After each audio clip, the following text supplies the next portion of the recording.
सूरह निसा में देखेंगे कि इस पस मंजर में कैसे बताया गया कि अतीउल्लाह व अतीउर रसूल, अल्लाह की इताअत करो और रसूल की, कल भी आयत आई थी, और उलुल अम्र की इताअत इसके ताबे है। ये सिस्टम है, हमारा एक कायदा है, अल्लाह और रसूल की पेश की हुई शरीयत हमारा दस्तूर है।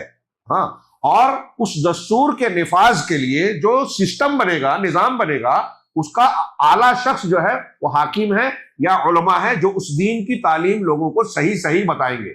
मोतबर उलमा, सिका उलमा, गैर मोतबर उलमा सू नहीं। ये हमको और आपको जांचना होगा कि कौन से उलमा हमको कुरान हदीस बता रहे हैं, और उलमा से उनकी राय नहीं पूछेंगे। आप राय पूछते हैं तो आप तकलीद करते हैं। उलमा से ये पूछते हैं कि कुरान में क्या है, हदीस में क्या है, अल्लाह और रसूल का हुक्म क्या है, तो आप दलील पूछते हैं। अगर किसी आलिम से कुरान की आयत या हदीस की दलील के साथ आपने सवाल पूछा, ये उसकी तकलीद नहीं है, इमाम की तकलीद नहीं है, ये इत्तिबाए कुरान, इत्तिबाए सुन्नत है। तो अल्लाह तबारक व तआला ने कहा अतीउल्लाह व अतीउर रसूल व उलिल अम्र मिनकुम, और फिर आगे कहा फ़इन तनाज़अतुम, अगर तुम्हारा इख्तिलाफ हो। इससे पता चला कि उलुल अम्र से इख्तिलाफ हो सकता है, मुक़ल्लिद अपने इमाम से इख्तिलाफ करने की गुंजाइश नहीं रखता।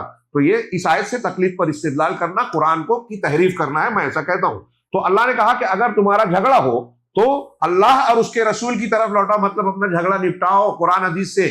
यह अल्लाह ने हुक्म दिया, इख्तिलाफ का हल बताया, लेकिन आज हम मानते हैं नहीं मानते।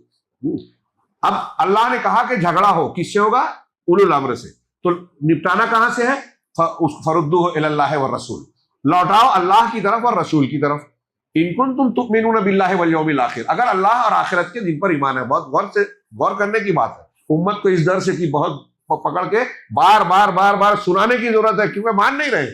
चुनांचे अल्लाह ने कहा कि अल्लाह की तरफ लौटाओ, रसूल की, अल्लाह की तरफ लौटाना यानी कुरान की तरफ, रसूल की तरफ लौटाना यानी सुन्नत की तरफ। इससे यह भी पता चलता है कि हमारे जो इख्तिलाफात है, कुछ लोग कहते हैं कि कुरान हदीस से मसले का हल नहीं होता। अगर कुरान हदीस में हमारे झगड़ों का तस्फिया और हमारे मसले का हल नहीं होता तो अल्लाह तबारक व तआला ये हुक्म ही नहीं देता कि अल्लाह और उसके रसूल की तरफ, कुरान और हदीस की तरफ लौटाओ। कुरान हदीस की तरफ लौटा के मसला हल करना है, यानी कुरान हदीस में हमारे मसले और हमारे इख्तिलाफ का हल है, तभी अल्लाह कह रहा है, वरना ये बेकार हुक्म होता।